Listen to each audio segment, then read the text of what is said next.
अगली दफ़ा जल्दी उतार लेना।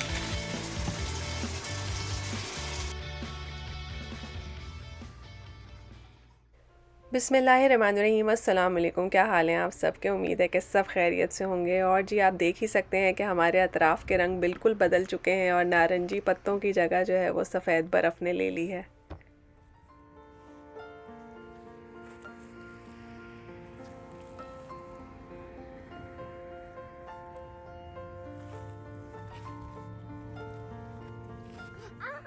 तो जी, ये रंग बदलती दुनिया आपको ये बताती है कि हर चीज़ फ़ना हो जाएगी और इंसान की कीमत कुछ भी नहीं है। जो है बस आज है, आज को एंजॉय करें, मज़े करें, खुश हों, अल्लाह ताला का शुक्र अदा करें।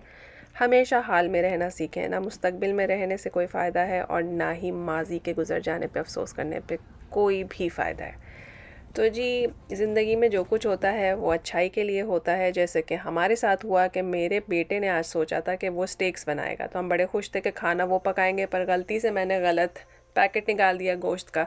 जब तक बच्चों को छोड़ के आई वो डीफ्रॉस्ट भी हो गया था, तो मैंने सोचा अब डीफ्रॉस्टेड मीट को दोबारा से फ्रीज़ तो कर नहीं सकते, तो उसको भी पकने के लिए रख देते हैं, गला के रख लेंगे, अगले दिन काम आ जाएगा। तो जैसे जैसे मेरा नाश्ता तैयार हो रहा है वैसे वैसे जो है वो गोश्त भी साथ में भुन रहा है। 1 मिनट भी ज़ाया करने का नहीं, क्योंकि आपने फुल एन्जॉय करना है तो बिल्कुल काम के टाइम पे लग के काम करें और मल्टीटास्किंग करें। तो जी, याद है आप लोगों को मैंने शामी कबाब बनाए थे, तो उस शामी कबाब से जो है वो मेरा नाश्ता हो रहा है। मैंने बच्चों को लंच में शामी कबाब बना के दिए थे, तो मैंने अपने लिए एक शामी कबाब रख लिया था। वैसे मैं इसको ज़्यादा क्रिस्पी ब्राउन करती हूँ, लेकिन मैंने कहा चलो खैर है, जो भी है वो सही है। उसके ऊपर आपने सैलड रखा और मज़ेदार ज़बरदस्त किस्म का सैंडविच तैयार हो गया है। चाय मेरी आपने देख ही ली थी कि साथ साथ पक रही थी। तो जी, हम जो है वो जब तक जाके अपना नाश्ता करेंगे, एक चूल्हे पे पक रही है दाल और एक चूल्हे पे पक रहे हैं गोश्त, यानी कि गोश्त को गलाने का ही इरादा है अभी तक तो जी, नाश्ता करके मैं आई हूँ और मैंने सोचा है कि अब गोश्त जो है वो अच्छी तरह से भुन गया है। गोश्त का भुनना बहुत ज़रूरी होता है। मुझे बहुत वहम है, गोश्त में से मुझे अजीब सी स्मेल आती रहती है। तो वो अच्छी तरह से ब्राउन हो जाएगा तो उसके अंदर मैं नमक, मिर्च, हल्दी, ज़ीरा और पिसा हुआ धनिया डालूँगी। लहसुन अदरक का पेस्ट मैंने पहले ही डाल दिया है और इसके अलावा मैं इसमें शामिल करूँगी टमाटर और तला हुआ प्याज। अगर आपके पास तला हुआ प्याज नहीं है तो 2 मीडियम साइज़ के प्याज को जो है वो अच्छी तरह से फ्राई कर लीजिए। आधा किलो गोश्त के लिए मोर देन इनफ होता है। इसमें थोड़ा सा पानी डालूंगी और प्रेशर कुक होने के लिए रख दूंगी। गोश्त जब तक गल जाएगा तब तक जो है वो हमारी दाल जो दूसरे प्रेशर कुकर में चढ़ी है वो भी डेफिनेटली गल जाएगी। और जी, ये देखिए कि चने की दाल जो है वो ज़बरदस्त किस्म की गल गई है, तैयार हो गई है, पक गई है। और यहाँ पे जब दूसरा प्रेशर कुकर खोला है मैंने 20 मिनट बाद, तो यहाँ पे हमारा गोश्त भी गला हुआ है और बाहर देखें मौसम कितना ख़तरनाक हो रहा है। ख़तरनाक तो नहीं कह सकते, क्योंकि जब आप खिड़की के अंदर से देखते हैं ना तो बहुत हसीन लगता है। हाँ, जब ये आप खिड़की की दूसरी तरफ चले जाएंगे ना तो हुस्न में थोड़ी सी कमी ज़रूर आ जाएगी, ठंड लगने लगेगी। और जी, आ गई वो मुबारक घड़ी जिसमें स्टेक तैयार हो रही है। मेरे बेटे ने जो है इसे अच्छी तरह से पैट ड्राई किया है। इस वक्त ग्रिल पैन जो है वो शदीद गर्म होने के लिए रख दिया गया है।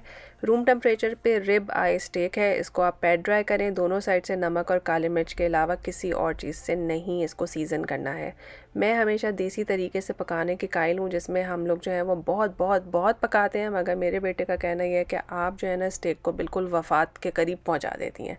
तो मैं उस तरह से पकाऊंगा जैसे कि पकानी चाहिए। और टोटल 4 इंग्रेडिएंट्स हैं: नमक, काले मिर्च, बटर और थोड़ा सा लहसुन।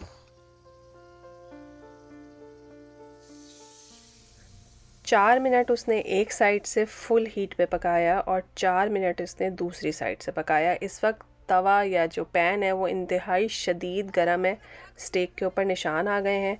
और उसके बाद जब उसने साइड पलटी तो उस पर उसने बटर डाला और लहसुन का जवा वो एक डाल दिया। 1 क्लोव ऑफ लहसुन उसने डाला, हर स्टेक के लिए 1 क्लोव ऑफ लहसुन। और साथ साथ जो है वो टेम्परेचर चेक कर रहा था। 160 पे जैसे ही ये पहुंचेगा तो बकौल उसके कि ये तैयार हो जाएगा। 4 मिनट एक साइड से पकी, 4 मिनट दूसरी साइड से पकी। उसके बाद जो है उसको उसने मीडियम आंच पे 3 मिनट एक साइड से, 3 मिनट एक साइड से और पकाया और इस तरह से साइड्स जो हैं उन्हें भी ब्राउन कर लिया। अब मेरे हिसाब से तो मुझे डर ही लगता रहा कि ये गली भी है या नहीं गली।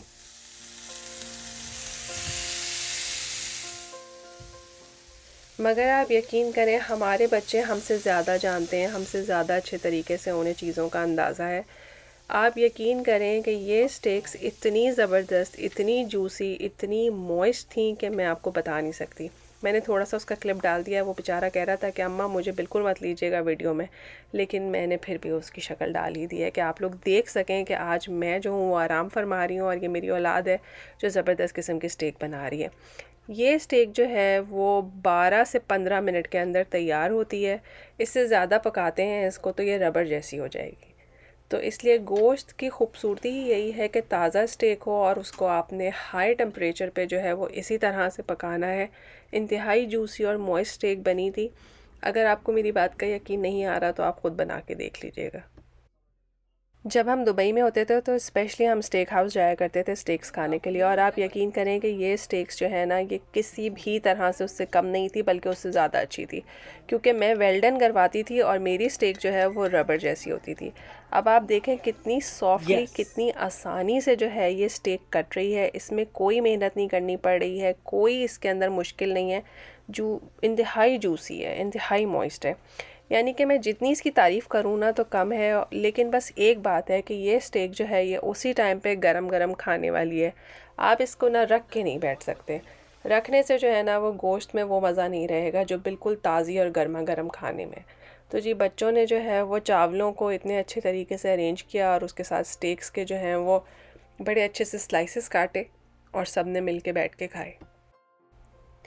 अल्हम्दुलिल्लाह, माशाल्लाह, तबारकल्लाह। मैं तो कहती हूँ कि आजकल के बच्चे जो हैं वो हमसे बहुत आगे हैं, बहुत ही इंडिपेंडेंट हैं अल्हम्दुलिल्लाह। हमें तो इतनी अक्ल हुआ ही नहीं करती थी, और इनकी बात ज़रूर सुननी चाहिए क्योंकि आप ख़ुद कुछ नया सीखते हैं। जिस तरह से इस स्टेक के मामले में मैंने नई चीज़ सीखी, और आप यकीन करें कि इसके बाद जो है वो अब तक हमारे घर में 4-5 दफ़ा स्टेक बन चुकी है। हाँ, मगर मैं अभी भी जो है ना वो पिंक स्टेक खाने के हक़ में नहीं हूँ, जो मेरे बच्चे को बहुत शौक़ है कि जिसमें गोश्त अंदर से पिंक होता है। आई डोंट नो कभी मैं इस काबिल हो पाऊँगी कि नहीं। मुझे किसी ने कहा था कि अगर आप सुशी खाएंगे ना तो अमीर आदमी बन जाएंगे, तो शायद मैं ज़िंदगी में हमेशा गरीब ही रहूँगी, ना सुशी खा सकूँगी और ना ही पिंक कलर की स्टेक। तो मुझे गरीब ही रहने दीजिए। और यहाँ पे क्या हो रहा है कि आपने देख लिया कि दाल तैयार है और जो गोश्त है वो अच्छी तरह से गल गया है। उसको जो है वो मैं अच्छी तरह से जो है खुश कर लूँगी, भून लूँगी। और जो स्टेक वाला पैन था उसके अंदर मैंने अपनी फ्रोज़न भिंडियाँ डाल दी हैं, उन्हें मैंने तेज़ आंच पे अच्छी तरह से जो है वो सौटे कर लिया है। चावल भी तैयार हैं। और देखें सुबह जो ये गलती हुई थी कि आपका जो है वो गोश्त का पैकेट गलत निकल आया था, तो उसकी वजह से अल्लाह ताला ने मुझे कितनी आसानी दी ना। खड़े खड़े मेरे काम हो गए। मैंने एक सालन पका लिया और अब मैं सोच रही थी कि इसको मैं भिंडी गोश्त बना लेती हूँ। तो भिंडी का पैकेट मेरे पास फ्रीज़र में था, वो डिफ्रॉस्ट भी नहीं करना पड़ता, बस जल्दी से सौटे किया। यहाँ पे गोश्त की भुनाई हो गई। अब इसके अंदर जो है वो सौटे शुदा भिंडियाँ डाल दूँगी तो एक सालन और तैयार हो जाएगा, और अगले दिन के लिए मेरी छुट्टी हो जाएगी काम करने की। तो जी ज़िंदगी में जो भी कुछ होता है वो भलाई के लिए होता है, उसमें कोई ना कोई मसलहत होती है।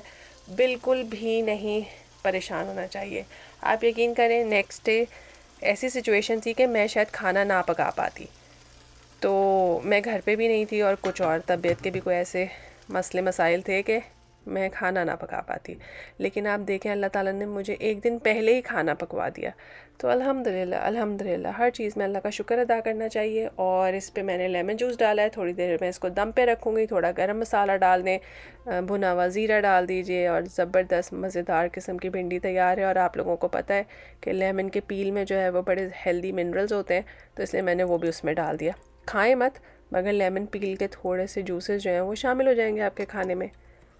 और जी खाना सिर्फ मुझे ही खाना था क्योंकि बाकी सब जो है वो स्टेक खा के फुल हो चुके थे। तो मैंने सोचा कि मैं अपने लिए ही एक अच्छी सी प्लेट तैयार करती हूँ और आपके साथ शेयर करती हूँ। कभी कभी अपनी खातिर और ख़िदमत भी करनी चाहिए। तो जी मैंने अपने लिए बड़ी फैंसी सी प्लेट तैयार की और चावलों को जो है वो बोल में दबा के और फिर उल्टा किया ताकि उनका एक अच्छा सा डिज़ाइन बन जाए। और वैसे थोड़ा सा कामयाब नहीं रहा, एक कोने से टेढ़ा हो गया, लेकिन कोई बात नहीं। आपको नज़र तो नहीं आ रहा ना? और अगर आ भी रहा है तो कोई बात नहीं, आप लोग तो घर वाले हैं, खैर है। तो जी ये था आज का व्लॉग। उम्मीद है आज की वीडियो, आज की रेसिपीज़ आपको पसंद आई होंगी। चैनल को लाइक और सब्सक्राइब करना बिल्कुल मत भूलिए। इंस्टाग्राम पे फॉलो करना मस्ट है। और एक बात याद रखें, अल्लाह के हर काम में मसलहत है। दूसरों को आसानियाँ दें अपनी ज़ात से, अल्लाह ताला आपको बहुत आसानी और सुकून देंगे। फिर मिलेंगे एक नए मज़ेदार से व्लॉग में। तब तक के लिए अल्लाह हाफिज़।